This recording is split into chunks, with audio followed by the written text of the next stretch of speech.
mobil tahanan Kejaksaan Negeri Jakarta Pusat. Saya sudah bersama dengan Kasipidum Kejaksaan Negeri Jakarta Pusat dan juga tahanan yang nanti akan dilakukan proses restoratif justice atau keadilan restoratif. Sampai sekarang belum tahu nih bakal dibebaskan atau tidak, kan nggak tahu ya? Iya, nggak tahu saya. 2 bulan tadi di sel tahanan ya? Iya. Itu nyuri handphone pada saat handphonenya tergeletak atau bagaimana? Itu lagi dipegang sama korban, Ibu. Oh, Jadi penjamretnya pas maksudnya? Ya, saya lewat. Pikir tidak biasa, tapi kan ditarik secara halus, tidak ada kekerasan. Tidak ada kekerasan. Oh, oke. Iya. Jadi kalau seandainya ada kekerasan, masuk 365 Iya. itu ya. Perampokan maksudnya. Iya. Tapi karena nggak ada perlawanan, jadi pas waktu diambil itu nggak ada perlawanan dari yang Nggak ada. bersangkutan. Cuma teriak aja. Iya, teriak aja. Kabur langsung. Ya nggak kabur, dekat juga sih itu karena motor, jadi langsung ketangkep saya. Kan di gang. Gitu. Untung nggak dihakimi masa. Hakimi masa. Oh, sempat. Iya. Sempat diselamatkan. Iya, di sana kan langsung urus ke RW dan langsung dibawa ke polisian.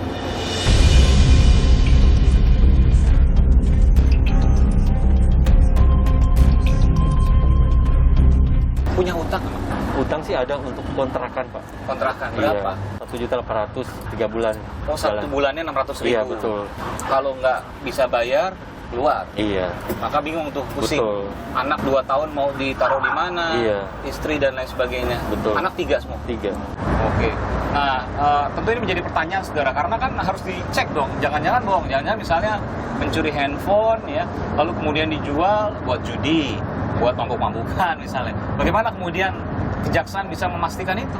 Untuk memastikan itu, kami tidak hanya melihat duduk perkaranya, namun kita juga melihat latar belakangnya dengan cara mendatangi langsung.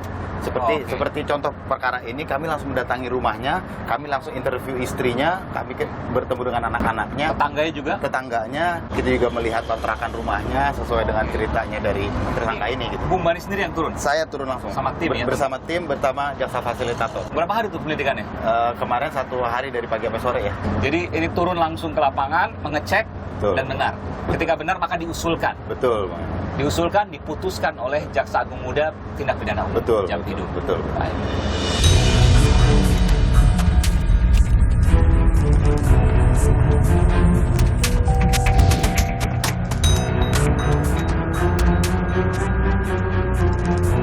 Ya, saudara baru tiba di Kejaksaan Tinggi DKI Jakarta. Tahanannya akan langsung kemudian nanti dibawa ke proses ya, untuk restoratif justice. Apakah akan dikabulkan atau tidak, nanti kita akan melihat sana. Saya akan langsung melihat saudara secara lebih dekat, eksklusif di Aiman.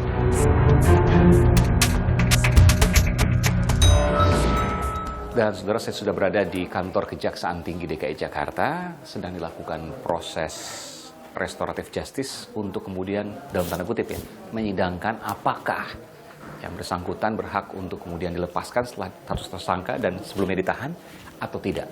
Kita akan lihat.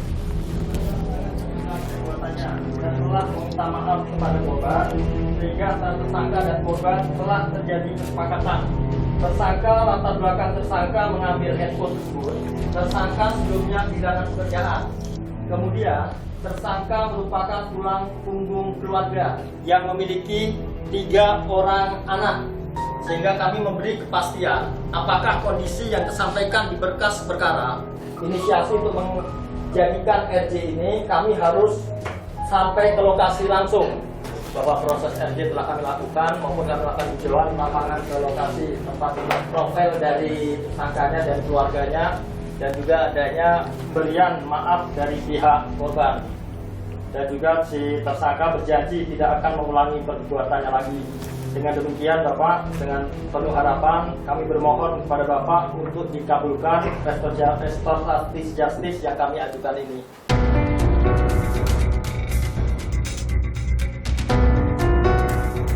Dan saudara, setelah sudah diputuskan Pak? Ya, sudah. Jadi sudah dilihat semua videonya, Bapak sudah lihat juga bahwa ada jaksa juga dari Kejaksaan Negeri Jakarta Pusat langsung terjun ke sana. Turun ke lapangan. Melihat bagaimana kondisi keluarganya, lingkungannya, mewawancara istrinya, dan lain sebagainya. Ya. Dan korban juga sudah menerima tanpa syarat tadi Pak. Tanpa syarat. Ini prosesnya cukup cepat, 15 menit kurang lebih Pak ya? Iya, kurang lebih segitu. 15 menit. Dan sekarang?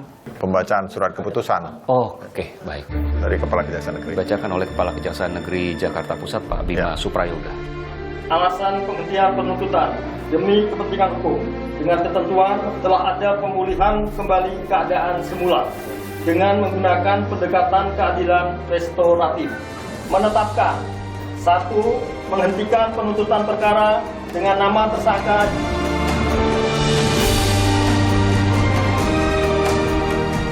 ditetapkan di Jakarta pada tanggal 24 Juni 2022. Kepala Kejaksaan Negeri Jakarta Pusat selaku penuntut umum Bima Suprayoga. Selesai. Dan saudara baru saja dibacakan putusan ini mirip seperti sidang sebenarnya. Itu sidang. Pak. Ya. Sidang ya Pak ya. Ini Tapi sama dengan putusan pengadilan. sama dengan putusan pengadilan dan ini sah secara hukum Sah secara hukum. karena diatur juga dalam KUHAP. Atau dalam KUHAP. Oke, baik. Nah, setelah ini pembacaan lalu kemudian dilepas borgol. Dimerdekakan. Ya. Dimerdekakan istilahnya. Ya. Oke, baik. Kita lihat saudara nih, dilepas borgolnya.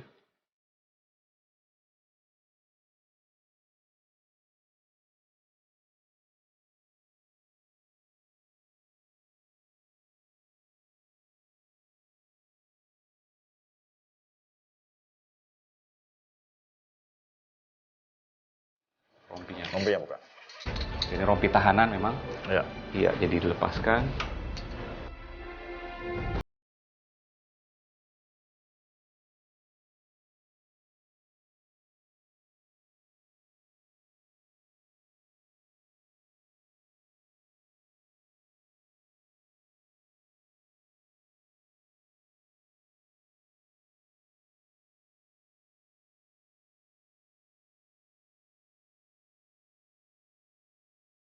Menghentikan penuntutan perkara.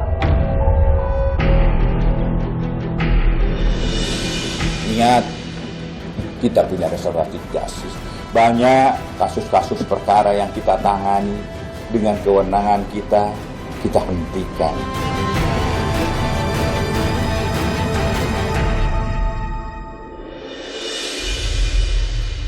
Masih ingat kasus Valencia? Ibu dua anak ini dituntut 1 tahun penjara oleh Jaksa Penuntut Umum Pengadilan Negeri Karawang, November 2021 silam. Ibu-ibu se-Indonesia biar tahu, tidak boleh marah suami kalau suaminya pulang mabuk-mabukan. Bebas ya? Bebas ya? Makasih Tuhan. Makasih.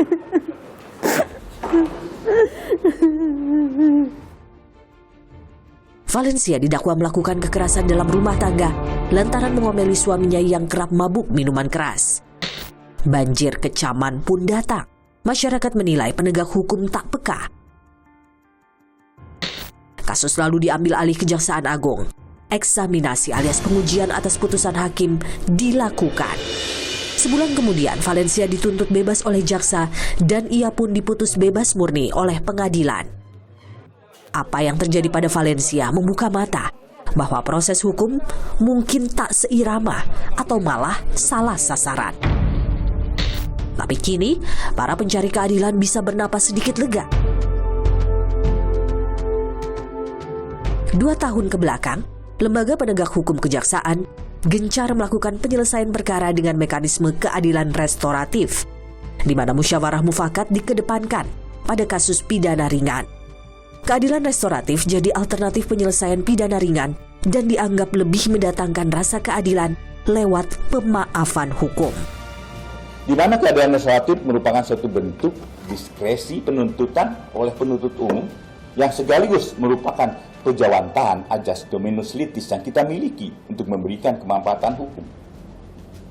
Ingat, yang punya ajas dominus litis itu hanya kita. Tolong dipelihara. Ingat, institusi lain tidak punya. Karena yang menentukan seseorang itu bisa masuk ke ranah pengadilan, bisa dilimpahkan ke pengadilan atau tidak, itu adalah jaksa. Meski ada kekhawatiran, tersangka yang sudah dihentikan perkaranya oleh kejaksaan, apakah punya efek jerah? Jangan sampai tumbuh anggapan tindak pidana ringan bisa selesai hanya dengan keadilan restoratif, lalu mereka dengan ringan mengulangi perbuatan. Selain itu ada potensi kong kali kong alias main mata demi uang haram, korupsi berupa penyuapan atau bahkan pemerasan pada pelaksanaan keadilan restoratif. Bagi yang punya uang pasang badan, bagaimana yang tidak punya uang? Disinilah makanya saya kira Jaksa Agung harus betul-betul responsif tentang permasalahan hukum di sini. Apakah meresahkan masyarakat atau tidak? Di samping para pihak itu adalah selesai kedamaian, tapi masyarakat juga mendapatkan suatu ketenangan. Apakah ada ladang korupsi dalam prakteknya nanti? Aiman mengupasnya eksklusif.